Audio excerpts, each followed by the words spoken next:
श्रीमहागणाधिपतये नमः। श्रीविष्णुरूपाय नमः शिवाय। शिवाय गुरवे नमः। ॐ नमः चण्डिकाय। नमस्ते शारदादेवी काश्मीरपुरवासिनी त्वामहं प्रार्थये नित्यं। विद्यादानं सुदेहि मे। श्रीकृष्ण शरणं श्रीकृष्ण शरणं श्रीकृष्ण शरणं। महादेव महादेव महादेव। అష్టాగోష్ఠిగా సాగుతున్నటువంటి ప్రవచన ప్రవాహ తిరుపతి గామినిలో 74వ రోజు ప్రవచనం కాళహస్తీశ్వరుడి మీద అగస్త్యుల వారు చేసిన దండకం.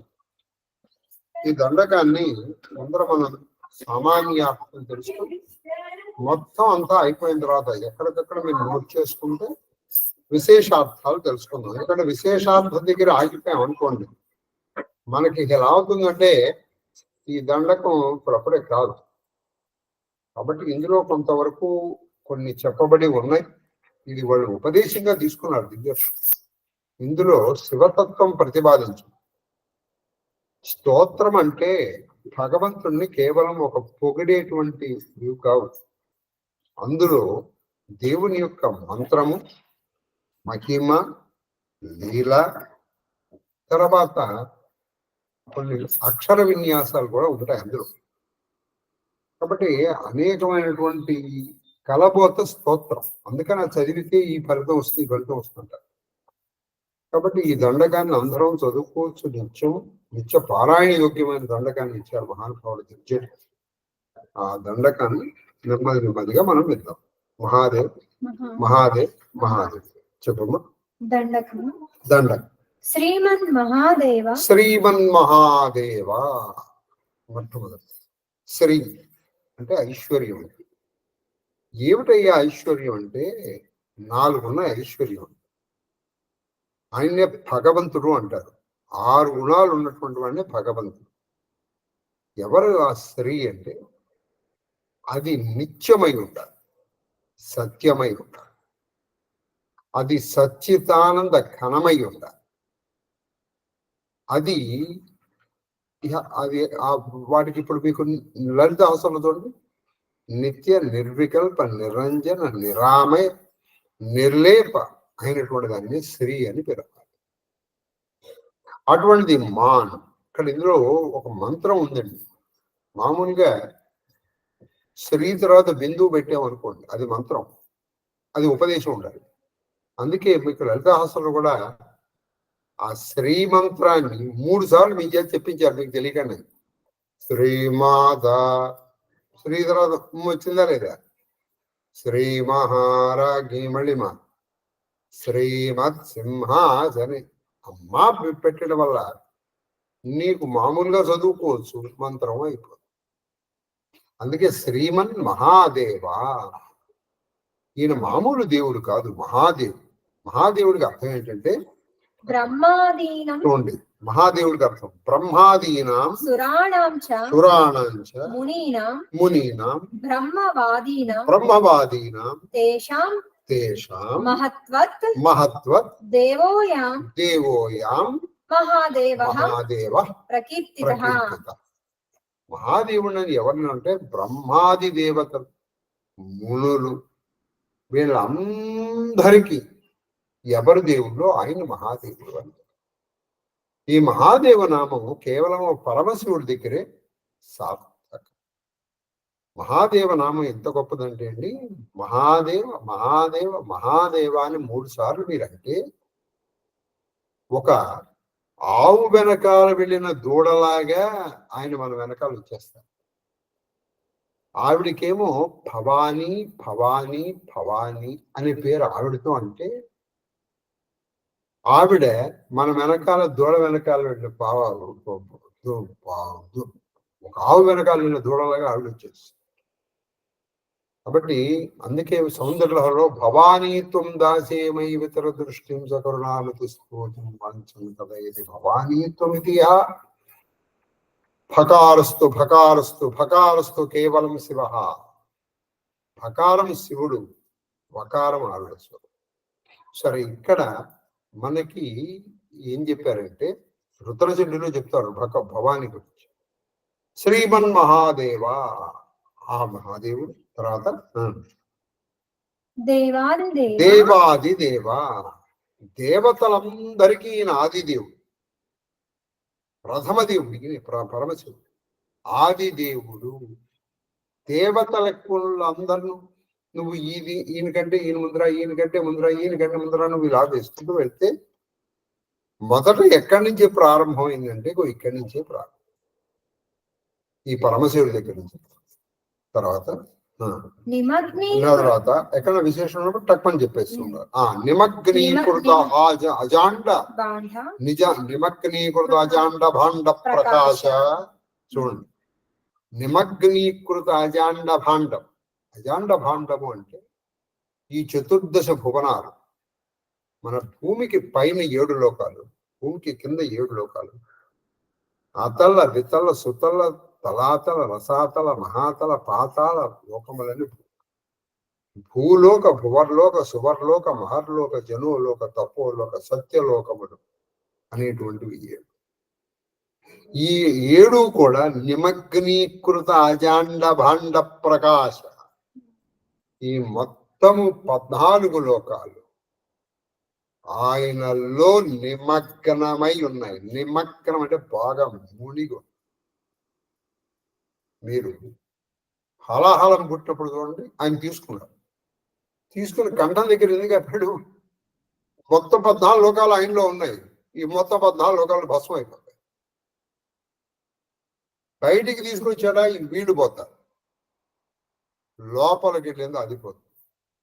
కాబట్టి శివుడు అంటే ఒక బాగా గుర్తుపెట్టుకోండి, ఒక నాగాభరణం వేసుకుని చంద్రమౌళి ఒక మన వ్యాఘ్ర చర్మాంబరధారి, గజ చర్మాంబరధారి, వ్యాఘ్ర చర్మాన్ని ఒక పరిధానంగా వేసుకుని ఒక శూలం పట్టుకున్నటువంటి ఒక వ్యక్తి కాదు.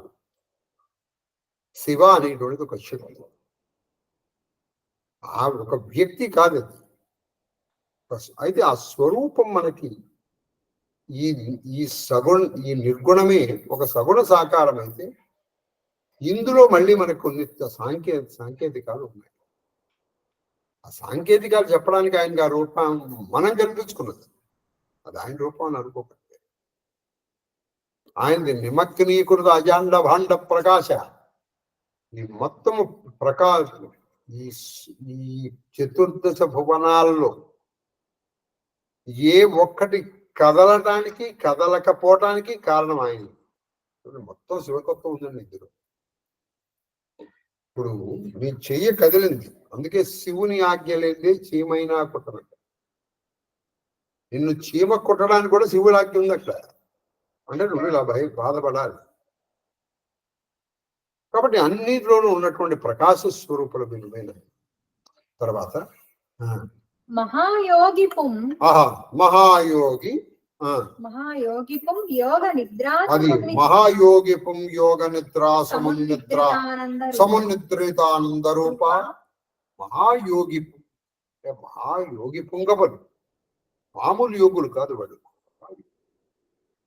వాళ్ళు పోయేది ఏమిటో తెలుసా? యోగ నిద్ర. ఇప్పుడు మనకి తొలి ఏకాదశి నుంచి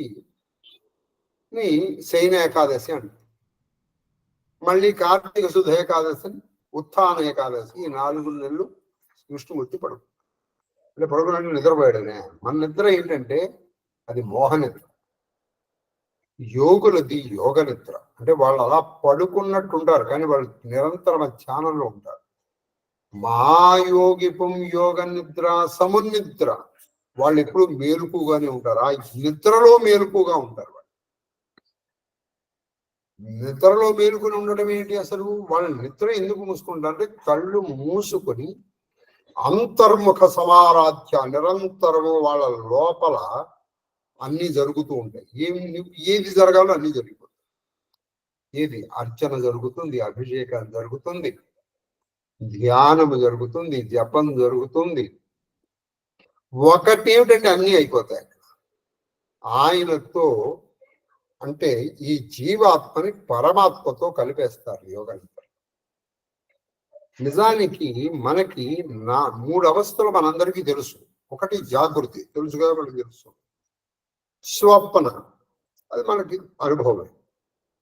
రెండోది సుషుప్తి, మూడోది అంటే ఎక్కడ గాఢ నిద్రలో నీకు తెలుస్తుంది, కానీ నీకు బయటకు వచ్చినప్పుడు ఇంకో అవస్థ ఉంది, దాన్ని తురియం అంటారు. ఇంకో అవస్థ ఉంది, దాన్ని తురియాతీత అవస్థ. అంటే ఎక్కడ నీకు వాళ్ళు యోగ నిద్రలో ఈ జీవాత్మ పరమాత్మతో కలవడం స్పష్టంగా తెలుస్తుంది. అందుకని వాడు మెలకుగా ఉంటాడు. మనది మోహ నిద్ర, వాళ్ళది యోగ నిద్ర. ఆ యోగ నిద్రలో ఆ జీవాత్మ పరమాత్మతో కలవడం తెలుసుకొని ఆ పరమానంద స్వరూపంగా ఉంటారు వాళ్ళు. అందుకే ఆ యోగ నిద్రలో ఉన్న వాళ్ళు చూడండి చక్కగా నవ్వు మొహం. మహాయోగి పుం యోగ నిద్ర సమున్నిద్రతానంద రూప. వాళ్ళల్లో ఏ ఆనందం కనిపిస్తుందో ఆ ఆనందము నువ్వేనయ్యా. ఏది యోగ నిద్రలో ఉండేటువంటి మెలకువ స్వరూపం నువ్వు. అది ఇక ఇటువంటి ఉందని ఊహించండి. కొంతమంది ఉన్నారండి, వాళ్ళు నిద్రపోతున్నట్టు ఉంటారు. వాళ్ళు నిద్రపోరు, మనకి నిద్రగా అనిపిస్తుంది, మనది మొహం. వాళ్ళు కొంతమంది ఉన్నారు, వాళ్ళు నిద్రపోతున్నా వాళ్ళు ఎప్పుడూ నిరంతరం ఆ మంత్రం అలా సాగుతూనే ఉంటుంది. అందుకే ఇప్పుడు మీరు ప్రహ్లాదుడి గురించి చెప్తూ వాళ్ళు ఏం చెప్తారు? హాసలీలా నిద్రాదులు చేయుచును. అతను హాస నవ్వేటప్పుడు, లీల ఆడుకునేటప్పుడు, నిద్రాదులు నిద్రపోయేటప్పుడు కూడా శ్రీహరిని జపం చేస్తారు. నిద్రపోయేటప్పుడు ఎలా చేస్తున్నా అంటే అమ్మా, నిద్రపోయేటప్పుడు మనం చేయట్లేదు కదా. అంటే ఏ నిద్రపోయినైనా యోగ నిద్రపోయాడు, శరీరము పడుకుంది. ఆ లోపల ఉన్నటువంటి చైతన్యం ఏదైతే ఉందో అది ఆ మహాత్ముడి దగ్గరికి వెళ్తుంది, ఆ పరమాత్ముడి దగ్గరికి వెళ్తుంది. అది ఆయన తెలుసుకోగలిగాడు. మళ్ళీ వ్యక్తం వచ్చేసేటప్పుడు మళ్ళీ బాహ్యంలో మళ్ళీ చేస్తూనే ఉన్నాడు ఇప్పుడు. కాబట్టి దీన్ని అంతర్ముఖము బహిర్ముఖంగాను రెండుగాను చేస్తూ ఉంటారు. తర్వాత భవార్లో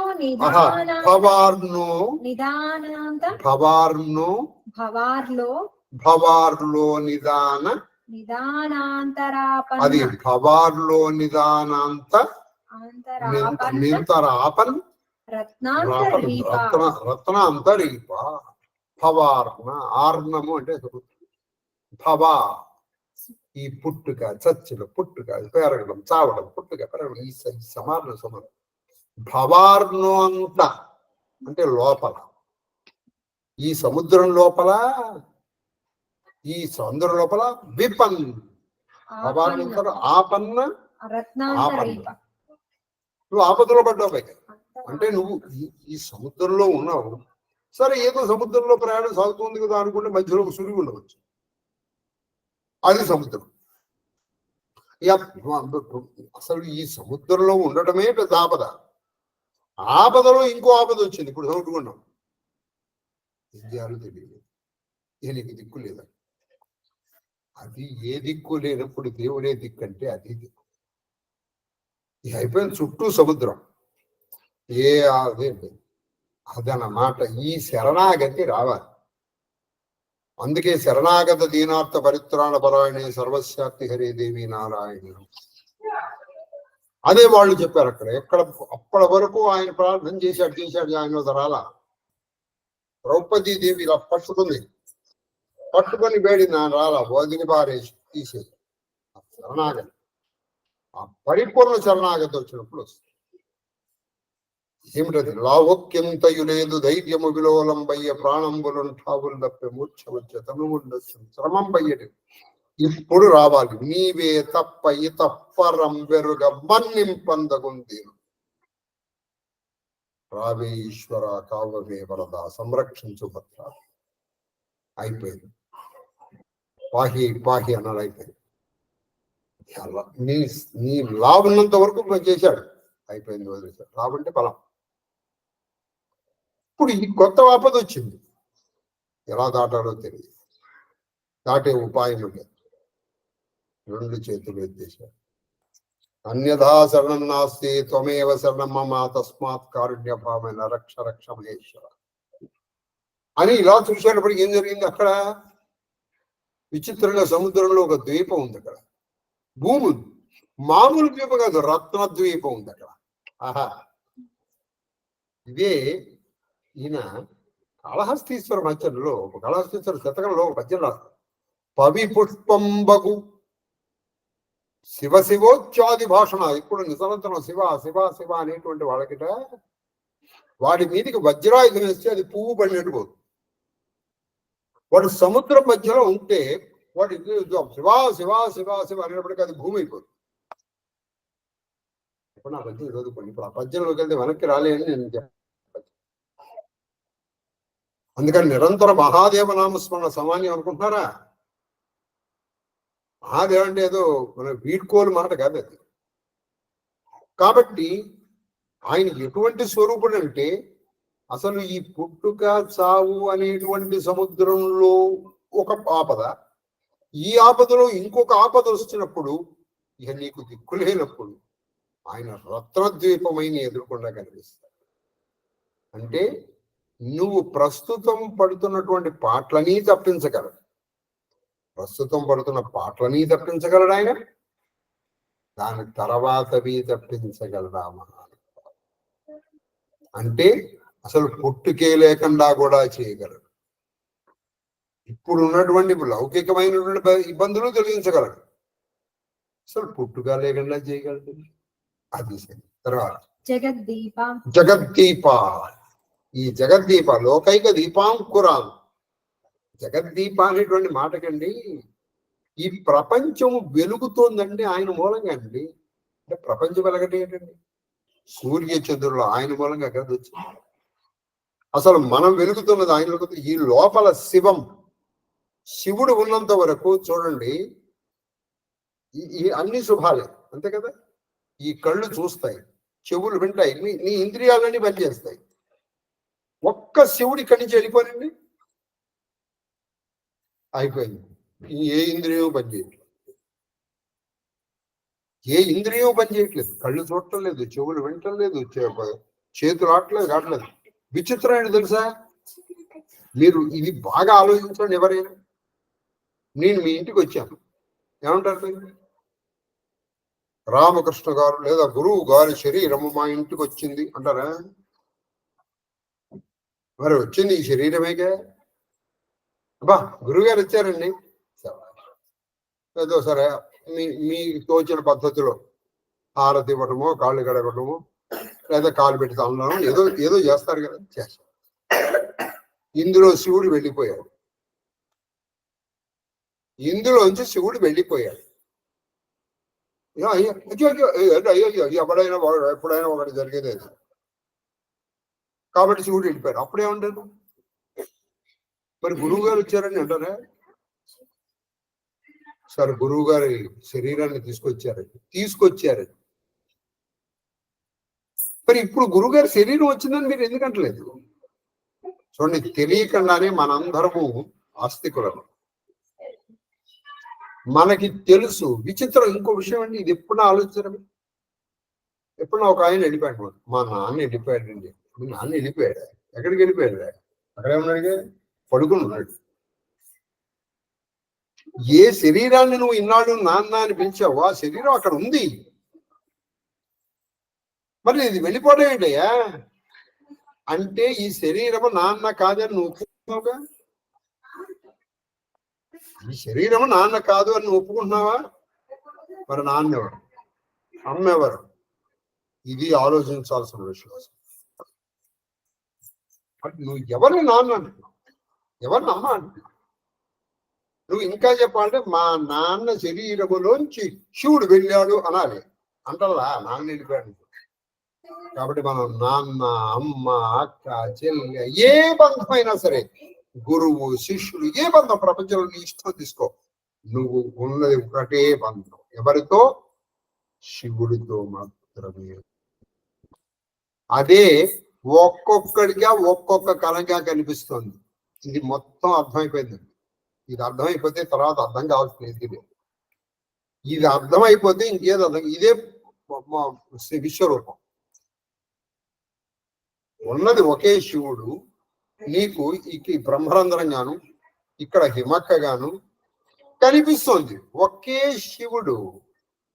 ఆ పై కప్పు మార్చాం మనం. పై ఒకే శివుడికి ఏం చేసామంటే, ఇప్పుడు మీకు ఇంకొక ఎగ్జాంపుల్ చెప్తాను. ఈ జగద్దీప చాలండి. జగద్దీప తర్వాత ఇంకేం లేదు. జగద్దీప విద్యుత్ ఒకటే. నువ్వు ఇక్కడ బల్బు పెట్టు,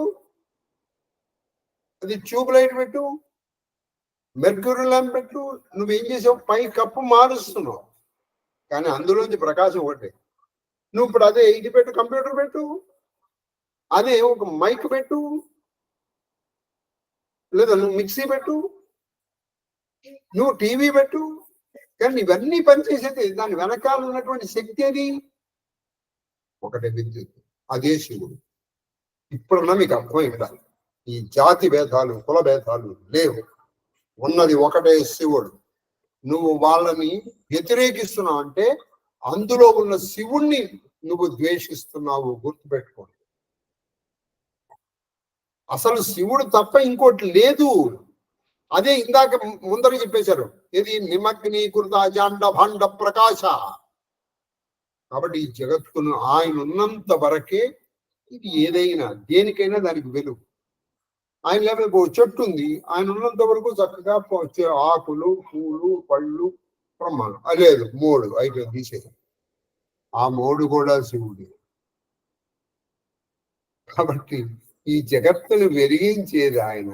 చాలండి, ఇది చాలు. ఇది నిజంగా మీకు అర్థమైంది అనుకోండి. రేపటి నుంచి మీరు రావాలి. గురుగారు బతికించారండి, అమ్మాయి మాకు హాయిగా ఉందంటే మేము చెప్పలేదు. అప్పుడు నేను కూడా హాయిగా ఉందనుకుంటా. జగద్దీప తర్వాత యోగ నిద్ర అనేది యోగ నిద్ర. చిత్త వృత్త నిరోధ. అది మనకి పతంజలిలో ఏం చెప్పారు? యోగ చిత్త వృత్తి నిరోధ. యోగ నిద్ర అంటే నీ చిత్త వృత్తుల్ని నిరోధించడం. చిత్త వృత్తులు అంటే మనస్సు ఎక్కడ పని చేయకుండా పోతుందో దాన్ని యోగం అంటారు. మనోలయమే యోగము. ఇది పతంజలి సూత్రం ప్రకారము మనోలయము. మనసు ఎక్కడ మనసు పని చేయకుండా ఉండాలి. అది యోగము. తర్వాత నిర్లేప. చక్కటి మాట. నిర్లేప అంటే ఏ విధమైనటువంటి లేపనము. లేపనం అంటే ఏ సంగము లేదు ఆయనకి ఏ సంగం. నిస్సంగుడు. ఆయనకి నిస్సంగుడు. ఆయనకి ఏ సంగము లేదు. వీడు నావాడు, వీడు పైవాడు, వీడు ఏమి లేదు. అది మీకు అనేక ఎగ్జాంపుల్. ఇప్పుడు సూర్యకిరణాలు ఉన్నాయి. ఏం చేస్తుంది? పెంట కుప్ప మీద పడుతున్నాయి నీళ్లు. అక్కడ ఉన్నటువంటి ఒక మంచి కొలల మీద పడుతుంది. గాలి చిచి అంటుందా? ఆ వాసన కూడా తీసుకొస్తుంది. మల్లెపూల వాసన తీసుకొస్తుంది. కాబట్టి నిర్లేప. అది అక్కడ చిచి అనుకోవట్లేదు. మల్లెపూలు కాదని అక్కడ ఉండిపోవట్లేదు. నీరు తీసుకోండి. కాబట్టి మన జీవితంలో జరిగేటువంటి పరిణామాలు, మంచి సుఖం, సుఖ దుఃఖాలు అన్నీ అలా వెళ్ళిపోతుంటాయి. ఈ అనంత కాల చక్రంలో ఇదే మాట నేను మొన్న ఆదివారం నేను ఒకళ్ళకి చెప్పడం జరిగింది. అమ్మా, ఈ అనంత కాల చక్రంలో మనము కలుస్తూ ఉంటాం, విడిపోతూ. కాబట్టి అప్పటి వరకు నేను అనుకున్నాను, ఏది ఎందుకు విడిపోవాలి? కానీ మన ఆదివారం నా రుద్రం వచ్చే తన తర్వాత అండి విడిపోతాం. ఏం దాంట్లో తీసే. ఇక ఆ తర్వాత నేను ఆలోచించడం మానేసింది. ఎందుకంటే సుందాన్ని ప్రయత్నం చేయాలి. విడిపోవాలనుకున్నాం. పోయిన తర్వాత ఇక బాధపడేది. కానీ ఈ అనంతకాల గమనంలో మల్లెపూల నుంచి వస్తాం. ఆ మల్లెపూలు దాటి ఇంకో దాటి వెళ్ళిపోదాం. ఈ గాలి ఏడుస్తూ కూర్చుంటుందా? కూర్చుంటే ఈ కాలగమనం వెళ్ళలేదు కదా, వెళ్ళాలి. గంగా ప్రవాహం ఉంది, అది వెళ్ళిపోతూనే ఉంటుంది. కాబట్టి అది నిర్లేప. ఒక్కొక్క మాట, అందుకే వాళ్ళు యోగులు ఈయన చేసిన స్థుతిని వాళ్ళు ఉపదేశంగా తీసుకున్నారు. వాళ్ళకి అర్థమవుతుంది. నేను ఖచ్చితంగా ఒక విషయం చెప్తాను, నేను దీన్ని ఎంతవరకు చెప్పాలో అంతవరకు చెప్పలేననే నేను అనుకుంటున్నాను. అది చేసింది అగస్త్యుడు. నేను భూమికి జానేడు వాడిని, నేనేం దాన్ని ఏం చెప్పగలుగుతాను? నిర్లేప అసంగం. ఆయనకి ఎవ్వరి మీద ప్రేమ, ఎవ్వరి మీద ద్వేషం, ఆయనకి ఎవ్వరి మీద అలా ఉంటుంది నిస్సంగుడు. అది తర్వాత బ్రహ్మాండ పిండాండ బాహ్యాంతరాళంబులు పూర్ణమై సూక్ష్మమై సూక్ష్మార్థమై స్వార్థమై ఉన్న నిన్ను, అది చెప్తున్నారు చూడండి. ఇక్కడ మా చెప్తున్నారు, ఇక్కడ బ్రహ్మాండమంతా అంటే ఈ బయట ఈ చతుర్దశలు, పిండాండం అంటే నీ లోపల, నీ శరీరంలో ప్రతి అణువు, ప్రతి అణువు బ్రహ్మాండ పిండాండ బాహ్య అంతరాళము అంటే బయట లోపల, బయట లోపల పూర్ణముగా ఉన్నది. ఎక్కడున్నానంటే ఎక్కండి ఆ బ్రహ్మకేడని ప్రతి పిపీలకాది బ్రహ్మపాది పర్యంతం, ఒక పరమాణువు నుంచి పరమ పర్వతం వరకు ఎక్కడ ఆయన లేడు చెప్పు? ఎక్కడ లేడు? ఆయన లేని స్థానం లేదు, ఆయన లేని స్థానం లేదు, నువ్వు ఎక్కడా వెళ్ళలేవు. ఇలా పూర్ణమై ఉన్నాడు. అంతేకాదు, ఆయన ఎలా ఉన్నాడు? పూర్ణమై సూక్ష్మముగా ఉంది. అంటే అందులో నీకు చాలా అణువుగా ఉంది. సూక్ష్మార్థమై అంటే అణువులో అణువుగా, పరమాణువుగా, అణువులో అణువుగా. ఎందుకంటే నీకు ఇప్పుడు మనకు కొన్ని ఉన్నాయి చూడండి, we cannot see them with our naked eyes. ఈ కంటితో చూడలేని కొన్ని ఉన్నాయి. ఇప్పుడు ఉదాహరణకి అమీబా, హైడ్రా. హైడ్రా అంటే ఈయన పెట్టింది హైడ్రా కాదు, మనకి బయాలజీలో వస్తుంది హైడ్రా. అవి మనం కంటితో చూడలేము. There are so many bacteria కదా, మనం which we cannot see with our naked eyes. అందులో అనే ఆ స్వరూపమైన ఆ శరీరంలో కొన్ని భాగాలు ఉంటాయి కదా. ఇప్పుడు మనం హైడ్రాలో భాగాలు అంటే ఏ బయాలజీ టీచర్ని అడిగినా చెప్తారు. అంటే ఇది సూక్ష్మములో సూక్ష్మమై, సూక్ష్మములో సూక్ష్మమై, అది కూడా ఆయనే. అంటే నువ్వు ఇలా డివిజన్. అలాగే మనం కాలగమనం, ఇది ఒక్కటి పట్టుకున్నాం అనుకోండి, వదలలేమండి. ఇప్పుడు కాలగమనం మనం నేర్చుకున్నాం. ఎంత కాలగమనం? నీ కనురెప్పపాటులో 16/70 మనం నేర్చుకున్నాం. ఏదో ఒక విషయంలో వచ్చేసి కొన్ని అంటే కనురెప్పపాటులో, దాన్ని అసలు నిమిషం అంటారు. నిమిషం అంటే మినిట్ కాదు అని చెప్పాను. అలాగే కాలగమనం మనం నేర్చుకున్నాం. ఏది? పరమ సూక్ష్మ గమనం ఏంటంటే, ఇప్పుడు మీరు ఎప్పుడన్నా కిటికీ తలుపులు తెరవండి, ఇది పొద్దున్నే తెరిచినప్పుడు ఆ సూర్యకిరణాలు వచ్చాయనుకోండి, ఆ రేణువుని ఇలా పైకి లేవడం పడాలి. ఒక కాంతి ఒక రేణువు నుంచి ఇంకొక రేణువుకి ప్రసరించడానికి ఎంత సమయం అవుతుందో అంత సమయాన్ని తీసుకున్నారు ఫస్ట్. ఎంత సమయం? కాలం కాంతి ఒక సెకండ్లో దాదాపు 36,000 కిలోమీటర్లు వెళ్తుంది. అది ఈ కణు నుంచి కణు రావడానికి ఎంత పడుతుంది మనం ఊహించలేము. దాన్ని కూడా మనం ఋషులు ఊహించారు. అక్కడి నుంచి సంధిస్తుంది. అలాగే మనము ఒకటి నుంచి ఎక్కడ వరకు వెళ్ళాము? ఒకటి తర్వాత కొన్ని పదుల సున్నాలు పెట్టుకుంటూ వెళ్ళిపోయాం. మీకు ఒక రోజు చెప్పాను నేను, అది సముద్రం అంటే ఏమిటి, అనంతం అంటే ఏమిటి, పరం అంటే ఏమిటి, పరార్థం అంటే ఏమిటి. అదే మనకి చెప్తాడు. ఏకా జదశంచ సహస్రం చాయుతం చ నీతం చ ప్రయుతం చ అద్భుతం అన్యర్భుతం చ సముద్ర చామధ్యం చ మధ్యాస్య తన్మే మన శివ సంకల్పమస్తు. వేదంలో చెప్తుంది. కాబట్టి సూక్ష్మమై సూక్ష్మార్థమై మళ్ళీ అందులో భాగమై, అంటే అది నువ్వు నీ ఊహకు కూడా అందది, ఊహాతీతం, స్వార్థమై. స్వార్థమై అంటే ఇక్కడ స్వార్థమైన సెల్ఫిష్ అని కాదు, స్వ అర్థమై. గుర్తుపెట్టుకోండి. అంటే ఇందులో అన్నీ ఉన్నది నేనే రా, ఇంకో తత్వం లేదురా నాయన అని చెప్పి స్వార్థమై ఉన్న నిన్ను అటువంటి ఉన్న నిన్ను మహామాయచే అటువంటి వాడు ఏది బ్రహ్మాండ పిండాండముల్లోను బాహ్య అంతరముల్లోను సూక్ష్మమై సూక్ష్మార్థమై పూర్ణమై స్వార్థమై ఉన్నటువంటి నిన్ను మేమేం చేస్తున్నాం అంటే మమ్మల్ని మాయ కనిపిస్తుంది. అది కూడా నీ వల్లే. మహామాయచే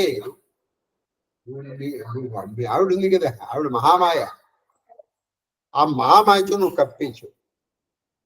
కప్పేసి మేమేం చేసాం, నీకో రూపం కల్పించాం. ఇదిగో చెప్పాను, మహామాయచే. అది మహామాయచే నిన్ను ఒక జీవుడు చేసేసాం. ఏది నీ కూడా నేను చెప్పేసిన శాంతం పద్మాసనస్థం శుచధర్మ కుటుంబం చవక్రం ఆపాతాళనభస్థలంత భువన బ్రహ్మాండమావిష్కర జ్యోతిస్ఫాటకం వందే శంభోమావధి. అసలు నువ్వు ఎలా అంటే నీ ఊహకు కూడా అందని వాడిని నిన్ను జీవుని మించేటువంటి మా మాయ కాకపోతే. ఆయన ఒక చోట కూర్చుంటాడా, ఆయనకు 10 చేతులు ఉన్నాయా అంటే ఇదే నా శివుడు అంటే? శివుడు అంటే అది కాళహస్తిలో నీకు కనిపించే ఒక లింగమా, కాశీలో కనిపించే ఒక లింగమా? ఇది ఆ శివుడు.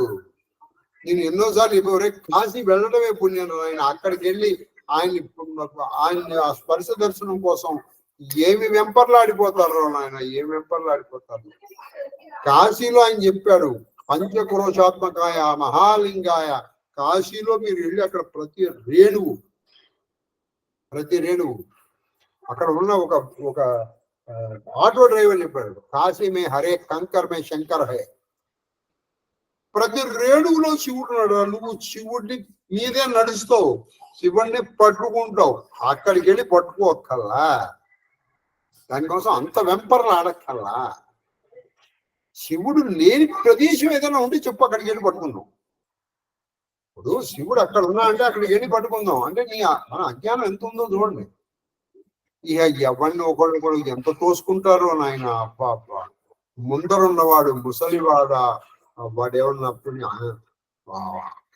అంగవైకల్యం ఉన్నవాడా, ఆడ మగ మనకి అవ్వాలనవసరం. కొన్నిసార్లు సందర్భంలో విన్నారా, మీరు ఇలా ఉంగుతారా, వాళ్ళు మీ మీద చేస్తారు. అక్షయ్ మీ మీద చేసేస్తారు. అక్కడ వాడికి అక్కడ పోసేయాలంటే నీళ్ళు పాలోదు.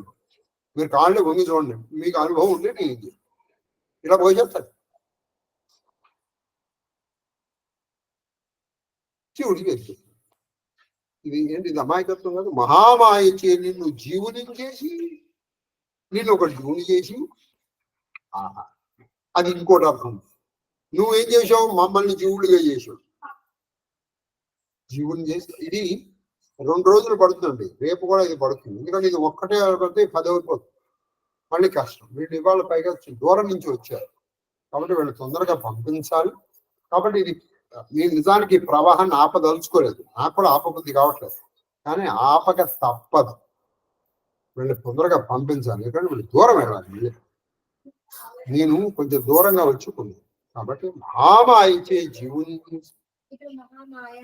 మహామాయ అంటే చెప్పనండి, అన్యస్మిన్ అన్య ధర్మ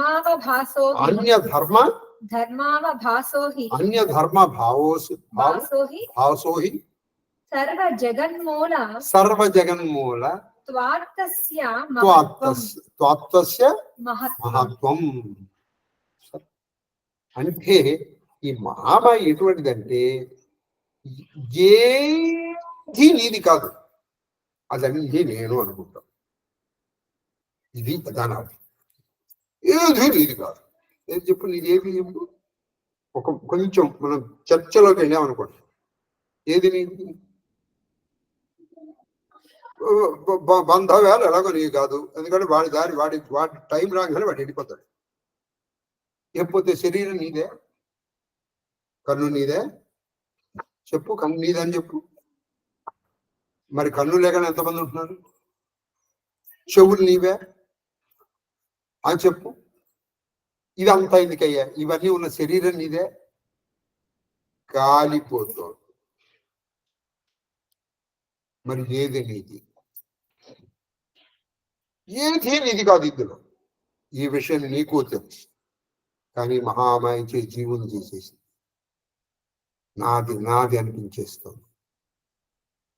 దీనికోసం ఎన్నో జీవుని చేసి ఇక వెళ్ళింది. ఇదంతా తత్వం అండి ఇది. మహ్యాది తత్వాత్మకంచైన అది దేహంబు మహ్యాది తత్వాత్మకమై కంచైన దేహం చూడండి, మనకు భాగవతంలో చెప్పాను, అన్ని చోట్ల చెప్పాను.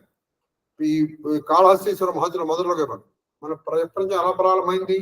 అవ్యక్తం. అవ్యక్తం నుంచి మహత్, మహత్ నుంచి అహంకారం. అహంకారము 3 రకాలు: సాత్విక, రాజస, తామస అహంకారం. ఆ వాటి నుంచి వచ్చింది ఏమిటి? మహత్వత్వం నుంచి అహంకారం. అహంకారం నుంచి ఆకాశం, భూమి, వాయు, ఆకాశాద్ వాయువు, వాయువు అగ్ని రాప, ఆప పృథివీ. వీటికి మళ్ళీ పంచ తన్మాత్రలు, వీటికి మళ్ళీ నీ పిండాండం. కాబట్టి మహత్యాది తత్వాత్మకం, తత్వాత్మకమై పంచ తత్వకమైన దేహంబు ఈ దేహం కల్పించు. చూసారా? నీ మహామాయతో దేహం కల్పించావు. ఇగో ఇదంతా నేను అనుకుంటున్నాను, పంచభూతాత్మకమే కదా ఈ శరీరం. పంచభూతాత్మకం, పంచ తన్మాత్రకమైనటువంటి ఈ శరీరాన్ని కల్పించుకుని దేహంబు గేహంబుగా నిలిపి ఆ దేహమును గేహము అంటే గృహంగా చేసుకుని ఈ దేహంలో నువ్వేం చేసావు? త్రైగుణ్యం. ఈ దేహంలో 3 గుణాలు అనే రక్తాన్ని నింపేశావు. ఏమిటవి? సత్వ, రజస్తమో గుణాలు. సత్వరజస్ అందరిలో ఉంటాయి 3 గుణాలు. వీటి proportions they change, they vary in proportions. అప్పుడు వాడిని మనం చెప్తాం. అందుకే ఒక్కొక్కసారి దేవతలు కూడా ఏదో చాలా ఇంకో కొంచెం తక్కువ దాంట్లో ప్రవర్తించడం మనం చూస్తూ ఉంటాం. అంటే వాడిలో ఆ రాజసం తామసం పెరుగుతుంది. ఇప్పుడు సాత్వికం ఎక్కువగా ఉండి రాజసం తామసం తక్కువ వాడు దేవత. రాజసం బాగా ఉండి సాత్వికం రాజసం తక్కువగా ఉన్నవాడు రాక్షసుడు. వాడు మనుషులు. తామసం బాగా ఎక్కువ ఉండి రాజసం సాత్వికం తక్కువగా ఉన్నటువంటి వాడు రాక్షసుడు. ఇంతే. మనలో కూడా ఈ 3 గుణాలు ఉంటాయి. అయితే మనలో ఉంటాయి, మనలో కూడా ఈ proportions they change, they vary from time to time. ఒకరోజు చూడు వాడు చాలా చక్కగా ఉంటుంది, ఎందుకంత ఆవేశపడతావు, దాక్కొచ్చు, ఏమైంది అంటాడు. ఇదే వ్యక్తి 1 గంట తర్వాత ఏంటి గుర్తుందా మనిషి అని అడుగుతారు. ఇదే వ్యక్తి 1 గంట తర్వాత నిద్రపోతున్నాడు. చక్కగా ఇప్పుడు నుంచి పాఠం చెప్తున్నాను, ఏదో చెప్తున్నాను, హాయిగా అదృష్టవశాత్తు మీకు 2 అడ్వాంటేజ్ ఉంది. మీరు ఎలా ఉన్నారో నాకు కనపడదు, అలా మీరు ఎదుర్కొన్నా ఉన్నా నాకు కనపడదు. హాయిగా సోఫాలో కూర్చుని 2 కాళ్ళు పాదపీఠం, అమ్మవారికి పాదపీఠం పెట్టినట్టు అక్కడ పాఠం పెట్టుకుని ఈ 2 చేతులు ఇలా పెట్టుకుని అప్పుడప్పుడు ఎవడన్నా వస్తే వాడితో మాట్లాడుతూ, నేను రమ్మన్నాను కదా, ఆ గురుగారు ఏదో చెప్తున్నా, ఇక్కడేమో అరిచావా, ఇక్కడ గురుగారు చెప్తున్నారా, నా మాట వింటున్నావా, ఇది అగస్త్యుడు చేసినటువంటి దండకమా, మనం వినాల్సిన పద్ధతి అదే. ఏ 2 కాళ్ళు చెప్పు, 2 కాళ్ళు అప్పుడు గురుగారు నిర్లేప ఇలా వస్తున్నాం అంటే ఇవన్నీ మనలో ఉంటాయి. ఈ త్రైగుణ్యం లేనివాడు ఎవరు? త్రైగుణ్యములు ఉన్నాయి. దీన్ని నువ్వేం చేయాలి? నెమ్మదిగా తామసాన్ని పోగొట్టు, రాజసం, సాత్వికాన్ని కూడా పోగొట్టుకోవాలి. ఎందుకంటే అసలు సాత్విక అహంకారమే పరమ డేంజరస్. మనము మహాభారతంలో ధర్మరాజు గురించి చాలాసార్లు చెప్పుకున్నాం, అన్నారు కదా. ఆయన ఏదో పెద్ద యాగం చేసి ఇటువంటిది ఎవరిని చేస్తారా అన్నాడు. ఆ ముంగేసి వచ్చి ఇది కూడా ఒక త్యాగమైన అంది, తీసవతల పారేసి అది.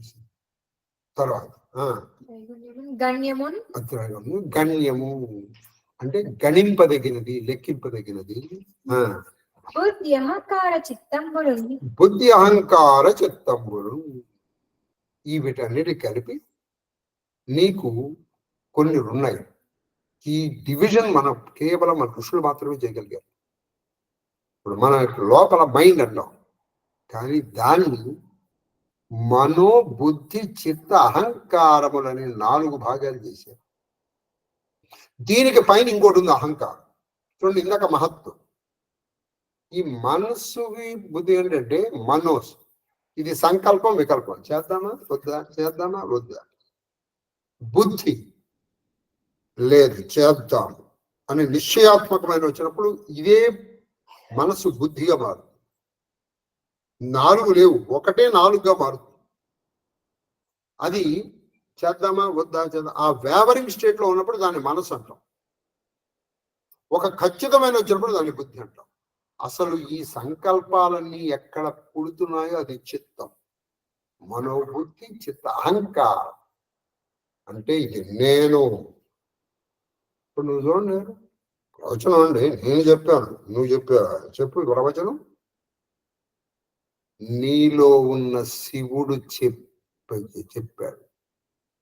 You are just an instrument. You are just an instrument. వంట చేసిందండి, ఎవరు చేశారు వంట? ఎవరు చేశారు వంట? ఒక గరిట వచ్చి నేనండి తిప్పింది అని గరిట అహంకరిస్తే ఏడ్చేవాళ్ళే. నేను పట్టుకొని నిన్ను ఎలా తిప్పాలో అలా తిప్పాను అని చెయ్యండి, ఏడ్చేవాళ్ళే. నువ్వు చేసిందే ఉంది అని లోపల నువ్వనవు. కాదురా, నువ్వు కాదురా, అసలు ఉన్నది నేనని ఇంకోటంటే. కాబట్టి ఇలా మనకి హైరార్కీ పెరుగుతుంది. ఈ బుద్ధి అహంకార చిత్తముల్ని త్రైగుణ్యములు కలిసి జ్ఞాన కర్మేంద్రియములు, దీని తర్వాత అంతే. జ్ఞాన కర్మేంద్రియములు అమ్మో. కాబట్టి జ్ఞాన కర్మేంద్రియములు అంటే వీటన్నిటిని పనిచేయడానికి నీకు 5 జ్ఞానేంద్రియములు, 5 కర్మేంద్రియములు. వీటిని ఏమనుకుంటున్నావు నువ్వు? నేను చేయించాను అనుకుంటున్నావు. సార్ నేను తీసేశానండి అనుకున్నాను. చెయ్య నిజంగానే తీసింది చెయ్యి కదా, మరి నేను తీశానంటున్నావు. నువ్వు తన్నావు. ఎవరు తన్నావు? నేను తన్నాను. నువ్వు తన్నేది నువ్వా? నీ కాలు కదా. అంటే నీ కాలుకి నువ్వు అభేదం అయిపోయింది కదా ఇక్కడ. ఆ లోపల నుంచి నీకు ఏదైతే నడిపిస్తుందో అది అసలు. ఇంకా దీన్ని రేపు కంపల్సరీ కంప్లీట్ చేసే ప్రయత్నం అయితే చేస్తాను. అంటే రేపు కూడా ఇక్కడి నుంచి చెప్తాను. కాబట్టి ఈ తల్లులు ఇద్దరు చాలా దూరం నుంచి రావాలి. కాబట్టి ఇవాళ కొంచెం వీలైతే 2 చౌపాయలు దోహాలు చెప్పుకున్నాం. ఎందుకంటే వాళ్ళు దూరం వెళ్ళాలి, అందుకనే నేను బాధపడుతున్నాను. చెప్పండి. సకల మనోరథ కరహి ఆనంద ఉమగి उरु भरही जय नृपा सिया स्वयंवर आए देखी बंधु सब तिन्ह सुख पाए कहत राम जस विपत विशाला निज निज भवन गए महिपाला गए भीति कछु दिन यही भांति प्रमुदित पुरजन सकल भराती मंगल मूल लगन दिन आवा हिम ऋतु अगहनु मास सुहावा ग्रह तिथि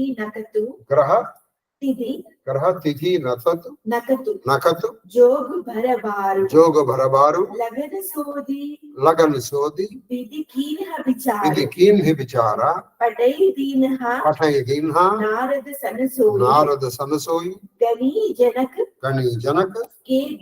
ఘన కనహ కన కనహ జోయి జోయి సుని సకల सुनी सकल लोगन यही बात यही बात कहे ही ज्योतिषी कहे ही ज्योतिषी ఆహి విధాత ఆహి విధాత ఈ విధంగా అపర స్త్రీలు ప్రార్థించుచుండి అలా వాళ్ళు ప్రార్థన అయ్యో ఈ కళ్యాణం ఇక్కడే జరగాలి అంటే ప్రార్థిస్తూ వస్తుంటే నలుగురి వివాహం వారి నలుగురు వివాహాలు అక్కడే జరగాలని ప్రార్థన చేశారు.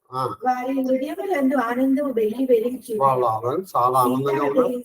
సీతాదేవి స్వయంవరమునకు పెక్కు మంది రాజన్యులను ఆ పెక్కొంది రాజన్యులు పిలిచారుగా స్వయంవరానికి. వారు ఆ నలుగురు సోదరులను చూసి సంతసించి ఆ రాజులు కూడా ఈ నలుగురు సోదరులు చూసి చాలా సంతోషం. శ్రీరాముని నిర్మల ఘనకీర్తిని పొగడ్చు వారు తమ గృహములకు చేరి వాళ్ళు కూడా నెమ్మదిగా ఆ శ్రీరాముని కీర్తిస్తూ నెమ్మదిగా రాజన్యులు వాళ్ళ ఇళ్ళకి వెళ్ళిపోయారు.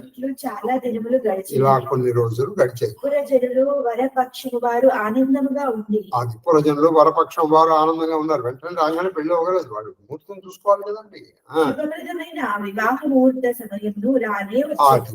శుభప్రదమైన వివాహ సమయం రానే వచ్చింది. అది మార్గశీర్ష మాసం. అది వాళ్ళు వీళ్ళ లెక్క ప్రకారం మార్గశీర్ష మాసము. హేమంత ఋతువు ప్రారంభం అంటే హేమంత ఋతువు అప్పుడే ప్రారంభం అవుతుంది. మార్గశీర్షం కదా, మార్గశీర పుష్పములే కదా హేమంతం ప్రారంభం. అప్పుడే కొంచెం చలి కూడా. బ్రహ్మదేవుడు సరైన తిథి వార పరిశీలించి అది బ్రహ్మదేవుడు స్వయంగా ముహూర్తం పెట్టాడు. తిథి వార నక్షత్రాలు పరిశీలించి గ్రహయోగములు పరిశీలించి సుముహూర్త కాలం అది సుముహూర్త కాలాన్ని నిర్ణయించి నారదుని వెంట పంపాడు. అది నా ముహూర్తాన్ని ఆ లగ్నపత్రిక ఆయన రాసి పంపించారు. జనకుని సంస్థాన జ్యోతిష పండితులు కూడా అదే ముహూర్తం నిర్ణయించి జనకుని సంస్థాన ముహూర్తం వాళ్ళు కూడా నిర్ణయించుకుని పెట్టుకున్నారు. బ్రహ్మదేవుడు కూడా పంపించాడు. ఈ రెండు ఒకటే. ఇది విని జనులు మన జ్యోతిషులు కూడా బ్రహ్మ ఎంతటి వారు మన వాడు విద్యంతో నిజంగా వాళ్ళు బ్రహ్మదేవుడు అంతటి వాళ్ళు. వాళ్ళు అదే ముహూర్తం పెట్టుకుని కూర్చున్నారు. బ్రహ్మదేవుడు అదే దేను దూరి బేలా విమల సకల సుమంగళ మూల విప్రన్హ కహవు విదేహాసన్ జాని సగుణ అనుకూల శుభప్రదమైన గోధూళి సమయం. అది మిక్కిలి శుభప్రదమైన ఏ సమయంలో గోధూళి సమయంలో అంటే అది సంధ్యా సమయం, సాయంకాలం గోధూళి సమయం అంటారు. ఆ సమయంలో మంచి శకునులను చూసి అది జనకుడికి సందేశం. ఉపరోహిత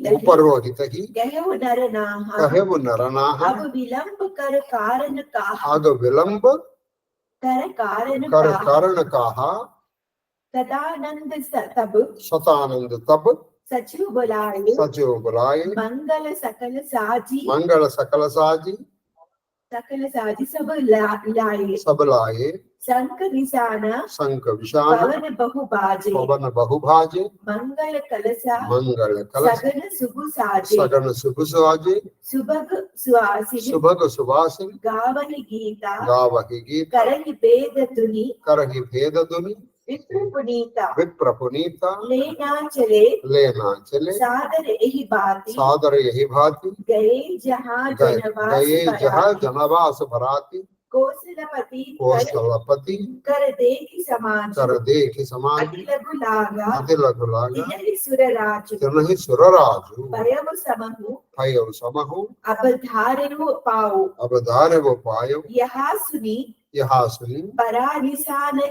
परानिशान गाओ गुरही पूछी करिकुल विधि राजा चले संग मुनि साधु समाज జనక మహారాజు తన కులగురువైన శతానందుని చూచి ఇంక విలంబమేళ అనెను. అది ఏనా శతానందుడు వచ్చి ఇంకెందుకు ఆలస్యం అని అన్నారు. శతానందుడు మంత్రులను పిలిచెను. వాడు మంగళ ద్రవ్యాలతో తీసుకొచ్చారు. శంఖములు, నగారాలు, డోళ్లు, ఇతర వాద్యములు మ్రోగింపబడినవి. శంఖములు, నగారాలు, డోలు ఇటువంటి ఇవన్నీ వాయించారు. మంగళ కలశములు శుభశకునములు సూచించు అలంకరింపబడే శుభశకునాలు చూసి వస్తువులు అలంకరించారు. సువాసినులు గీతములను గానము చేసి, సువాసినులు మంచి పాటలు పాడారు. బ్రాహ్మణులు వేదములు పఠించి, బ్రాహ్మణులు వేదాన్ని ఈ పఠించారు. విధముగా జనులందరూ సాధారణంగా మగపెళ్లి వారికి విడిచిన గృహములకు వెళ్ళి, అది ఈ విధంగా సాధారణంగా మగ పెళ్లి వారు విడిచి చేశారు గృహాలకు వెళ్ళి వారిని ఆహ్వానించుటకు తరలిరి. అది వారు ఆహ్వానించడానికి వెళ్ళారు. అయోధ్యపతియగు దశరథుని ఐశ్వర్యను చూచిన వారికి దేవేంద్రుడును చిన్నవాడు గాని తోచింది. దశరథుడు ఐశ్వర్యాన్ని చూసేటప్పటికి దేవేంద్రుడు కూడా ఇంత ఐశ్వర్యవంతుడు అంటావా, త్రిలోకాధిపతి ఇంత ఐశ్వర్యవంతుడు నిజంగా అనిపించదు. ఆయన వారు సవినయముగా దశరథునితో ఇట్లు పలికి, వీళ్ళందరూ వెళ్ళిన వాళ్ళు చాలా సవినయంగా దశరథుడు, శుభముహూర్తము సమీపించినది, దయతో విచ్చేయుడు. అది శుభముహూర్తం సంపింది స్వామి, మీరు దయతో పెళ్లికి తరలండి అని చెప్పారు. వెంటనే నగారాలు మ్రోగెను. వెంటనే నగారాలు మోగి గురువు వశిష్ఠుని అభిప్రాయమును అడిగి తెలుసుకొని వంశాచార కార్యములను యథావిధిగా నిర్వర్తించి గురువు వశిష్ఠుడి ముందు రాజ్యం తీసుకున్నాడు. తర్వాత వంశాచార కార్యక్రమాలు ఏంటంటే నాంది పిలిచారా పదండి అని అనలేదు. చూడ గురువుకి ఎంత ప్రాముఖ్యత ఇస్తున్నారు నిర్వర్తించి దశరథుడు సాధువులతో సపరివారముగా బయలుదేరారు. మునులు సాధువులతో నెమ్మదిగా సపరివారంగా బయలుదేరారు. భాగ్య విభవు అవదేశకర్ దేకి దేవ బ్రహ్మాది లగే సరాహన సహసుముఖ జాని జనమ నిజ బ్రహ్మాది దేవతలు దశరథ మహారాజు భాగ్య వైభవములను చూసి ఒకటే కాక అట్టి భాగ్యమునకు నోచుకొని తమ జన్మలు వ్యర్థమని భావించి మహాదేవతలు దశరథుడి భాగ్యాన్ని వేణులో పోయారు. అంతేకాకుండా అబ్బా అదిరా భాగ్యం అంటే మనం ఉన్నాం ఎందుకు, బ్రహ్మదేవుడు అనుకోలే భాగవతంలో ఎలా బ్రహ్మపదం, ఎందుకయ్యా బ్రహ్మపదం ఎందుకు వచ్చింది? ఈ వనములు ఈ ఆలాపాది సమస్త భావములు నీ అందే నిలిపి ఈ వ్రేలందొక్కని పాదరేణువు పరివేష్టించడం చాలదు. అలాగే బ్రహ్మాదేవుడు ఎందుకు ఈ బ్రహ్మ హాయిగా అక్కడికి వెళ్ళి ఆ రాముడితో పాటు ఆ కళ్యాణ వేడుకల్లో పాల్గొంటే సరిపోతుంది, ఎందుకు వచ్చింది అనుకుంటారు. తర్వాత ఇంకొకటి చెప్పారు. సురణ సుమంగళ అవసర జాన సుమన్ బజాయి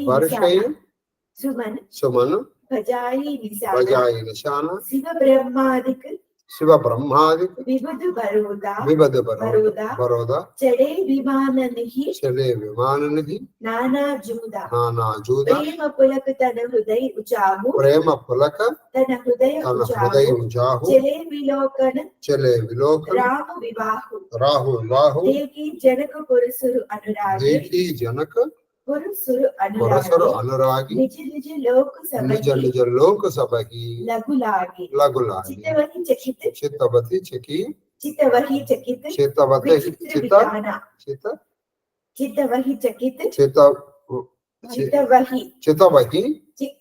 చకిత విచిత్ర బితాన రచనా సకల అలౌకిక నగర నారీ నర రూప నిదాన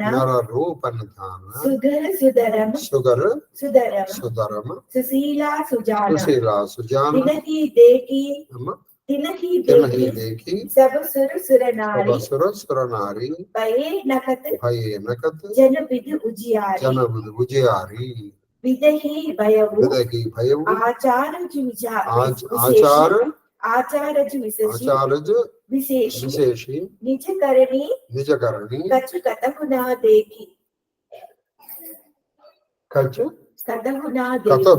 ఆ సుముహూర్తంలో మిగిలి మంగళకరమైనదని తెలుసుకొని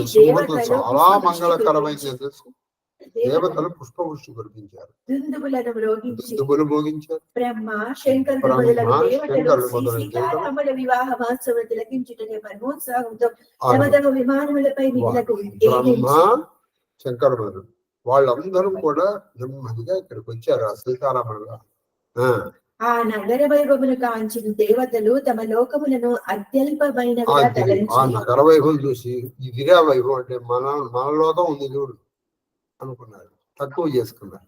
అద్భుతమైన మండపమును ఇతర అద్భుతమైన వివిధ మంటపం, అలౌకిక శిల్పములను వివిధ చూచి అలౌకిక వారు వైభవం చకితులై. శక్తులు అంటే నగరములోని ఆశ్చర్యపోయారు. నగరములోని స్త్రీ పురుషులు నగరములోని స్త్రీ సుందరులు పురుషులు సౌష్ఠవ కాయులు సౌష్ఠుభంగా ఉన్నారు, ధర్మాత్ములు ధర్మాత్ములు సచ్చీలులు సత్శీలు మంచి శీలం కలిగిన జ్ఞానులు జ్ఞానులు వారి ముందు వారి దేవతలు ముందు దివ్యాంగులు, దేవతలు, వెన్నెలలో చిన్న చిన్న అది నక్షత్రముల వలె వాళ్ళందరూ ఎలా ఉన్నారంటే దేవతలు కూడా వెన్నెల చంద్రుడి ముందర నక్షత్రాలాగా అయిపోయారు. అటువంటి వాళ్ళు నాట మొదలైన నగరంలో. తన రచనను ఒక్క దానిని కూడా చూడకయే బ్రహ్మ మిగిలి ఆశ్చర్యచకితుడాయెను. అది తన రచన నేనేదో పెద్ద రచన అనుకున్నాను, ఇది చూడు ఎంత బాగుంది అనుకున్నారు. దోహ శివ సముజాయే శివ సముజాయే దేవసబ్ దేవసబ్ జని ఆచారజుబులాహు జని ఆచారజుబులాహు హృదయ విచారహు హృదయ విచార ధీరధరి ధీరధరి సియా రఘువీర రఘువీర్ వివాహు. వివాహు.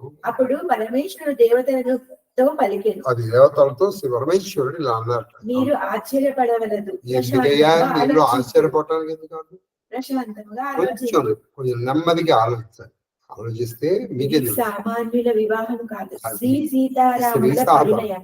అంటే సాక్షాత్తు ఆ పరమ లక్ష్మీదేవి మహాలక్ష్మి, ఆ మహాలక్ష్మి విషయాన్ని కాబట్టి అది అలాగే ఉంటుంది. మీరు సీతారాములు అనుకోకండి అన్నీ కూడా. తర్వాత తీర్పు ఇచ్చేద్దాం. అనగా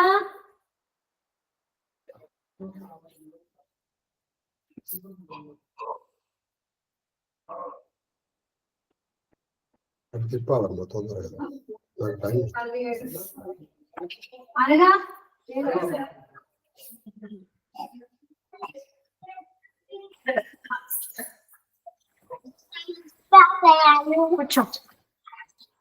సాక్షాత్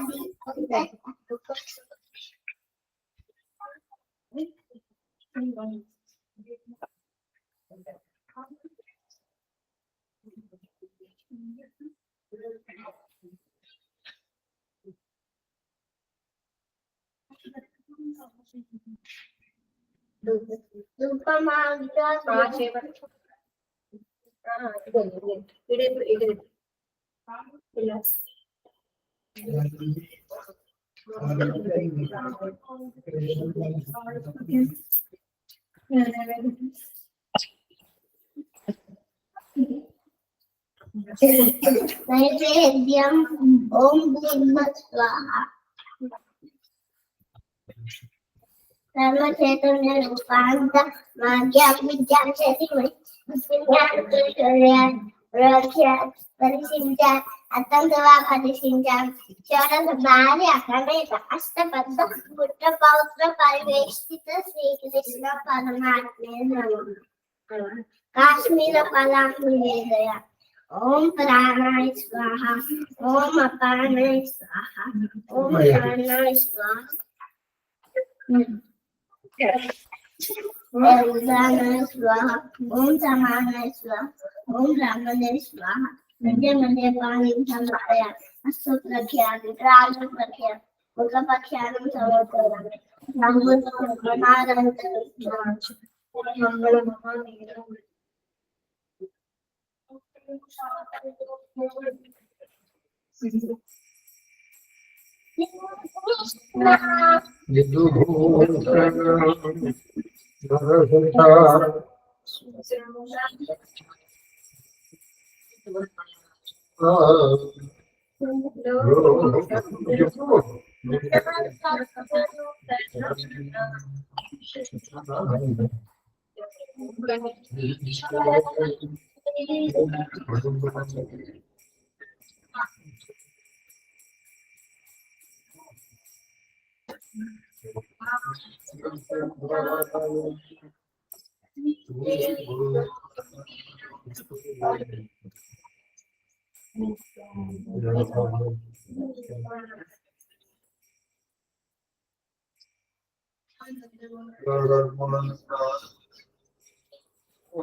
అపుత్ర పుత్ర సంధు పుత్ర సంధు పౌత్ర శరదాం శతం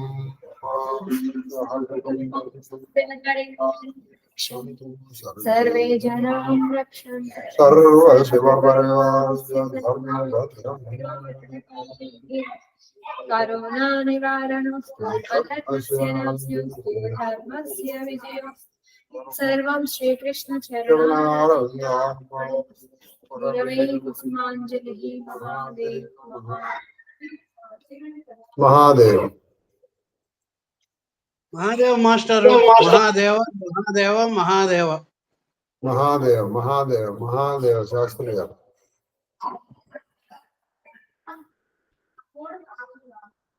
మహాదేవ మహాదేవ మహాదేవ గురు మహాదేవ్ మహాదేవ్ మహాదేవ్ అయినా కేక్యూ మహాదేవ మహాదేవ మహాదేవ భక్తవర్య మహాదేవ్ మహాదేవ్ మహాదేవ్ మానసమగన్ మహాదేవ మహాదేవ మహాదేవ మహాదేవ గురువు గారు మహాదేవ్ మహాదేవ్ మహాదేవ తల్లి శ్రీలలిత మహాదేవ గురువు గారు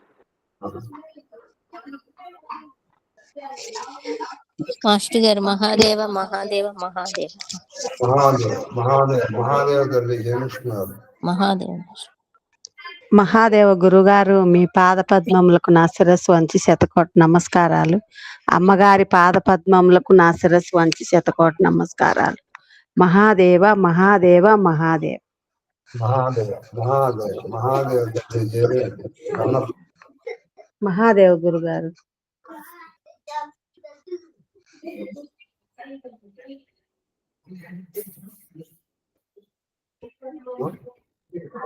ఆప్షన్స్